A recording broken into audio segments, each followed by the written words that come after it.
여기부터 보겠습니다. 자, 죄형 법정주의. 자, 죄와 형벌은 법에 정해놔야 된다. 그러니까 우리가 뭐가 범죄가 되고 그 범죄에 대해서 어떤 처벌을 받을 것인지는 반드시 법률에 규정되어 있어야 된다. 안 그러면 언제든지 내 신체가 체포된다거나 구속된다거나 이런 상황이 발생할 수 있겠죠. 그래서 죄형 법정주의. 그리고 적법 절차의 원리. 어때요? 적법한 법률과 절차에 의하지 않고서는 함부로 처분이나 강제 노동을 받지 않는다. 안 그러면 내 신체가 언제든지 침해당할 수 있기 때문에 신체의 자유를 위해서 적법 절차의 원리를 규정하고 있고, 또 고문 금지나 불리한 진술을 거부할 수 있는 묵비권, 그리고 영장, 체포나 구속 압수할 때 신체 제한을 가할 때는 반드시 적법한 절차에 의해서 영장이 발부되어야 한다. 이 영장주의입니다.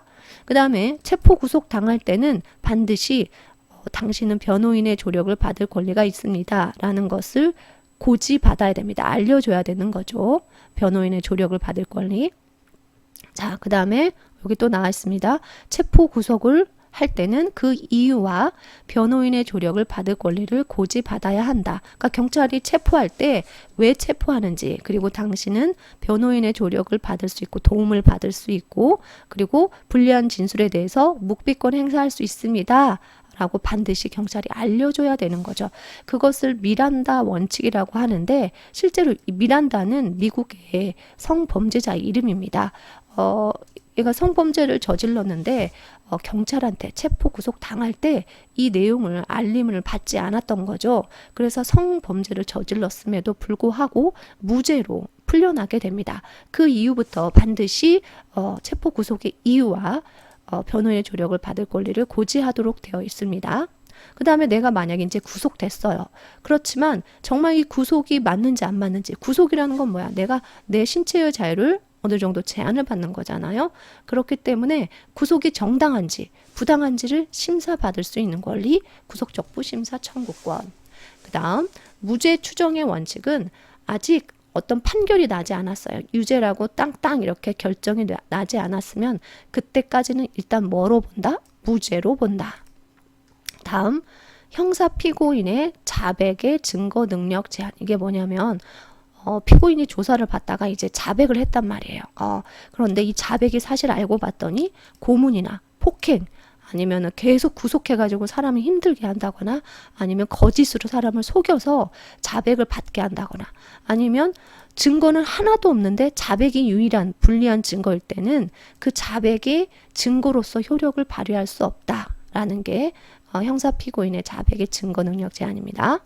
다음에 일사부재리의 원칙. 하나의 사건은 부할 수 없다. 다시 심리, 재판받을 수 없다. 그러니까 한번 최종 판결이 났단 말이에요. 최종 판결 다 났는데 동일한 범죄에 대해서 판결 다 났고 형벌도 다 받았는데 다시 처벌받지 않는다는 게 일사부재리의 원칙이고요. 그다음에 형벌 불소급의 원칙은 한번 했었죠. 그런데 그 법이 바뀐 것을 과거로 소급해서 나의 권리를 침해받지 않는다라는 게 형벌 불소급의 원칙입니다. 다음에 연좌죄는 뭐냐면, 그러니까 내가 한 행위가 아니라 친족의 한 행위로 내가 불이익한 처우를 받지 않는다.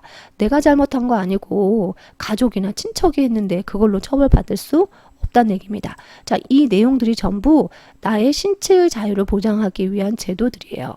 내용들이 그대로 12조, 13조에 나와 있습니다. 그렇다면 여기 한번 채워볼까요? 죄형 법정주의, 적법 절차의 원리, 자, 미란다의 원칙, 구속적부 심사제, 일사부재리의 원칙, 연좌제 금지, 무죄 추정, 고문 금지 묵비권, 형벌 불소급, 그다음에 영장, 그리고 자백. 자, 이거 전부 다 뭐의 자유를 위해서? 신체의 자유를 위한 제도들이 되겠습니다.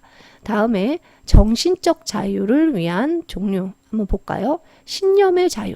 여기 이제 대표적인 게 양심의 자유입니다. 양심. 내가 원하는 생각 얼마든지 할 수 있죠. 그런데 이 내가 하는 생각을 밖으로 이렇게 말을 하게 강제로 나의 생각을 말하게 한다거나 내 생각과는 반대로 된 행동을 강요한다거나 이건 전부 다 양심의 자유를 침해하는 게 되겠죠.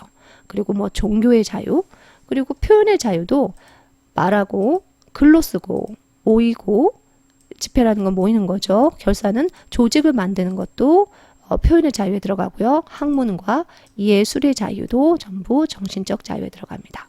다음에 사회 경제적 자유. 자, 여기는 첫 번째가 거주 이전의 자유.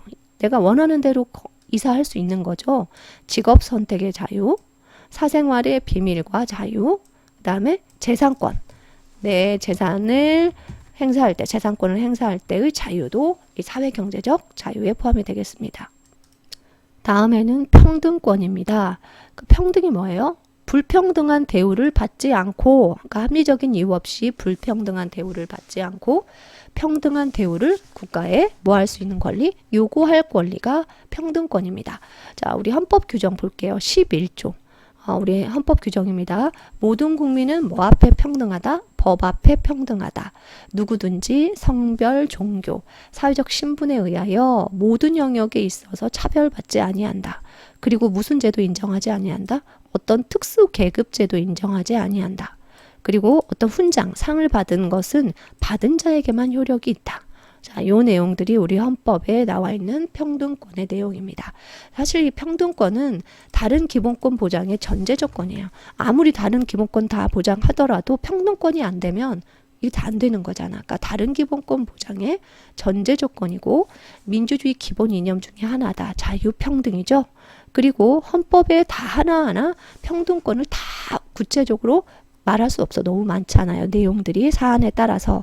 자, 이거 그래서 헌법에 명시되지 않아도 보장되는 권리라고 해서 포괄적 권리. 자, 평등에는 두 가지 수준이 있다고 했죠. 자, 무조건 다 같게 한다. 그게 뭐였죠? 형식적 평등이 있었고 같은 것은 같게 하지만 다른 것은 또 다르게. 이거 한번 했었죠. 실질적 평등. 자, 이거의 사례가 뭐였었습니까? 정치적 영역에서 다 똑같이 대하는 거. 뭐죠? 선거권. 나이만 보는 거죠. 자, 이거 언제 했었냐면 정의, 법의 이념에서 정의할 때 썼습니다. 자, 이것은 아리스토텔레스의 무슨 정의랑 연결이 되죠? 네, 형식적, 평균적 정의와 연결이 되고요. 여기서는 같은 것은 같게 하지만 다른 것은 다르게. 얘가 뭐가 있었죠? 누진세. 그러니까 소득에 따라서 세금 비율을 달리해서 걷는 거죠. 이것은 아리스토텔레스의 뭐랑 연결이 되죠? 네, 배분적 정의랑 연결이 되는 개념입니다.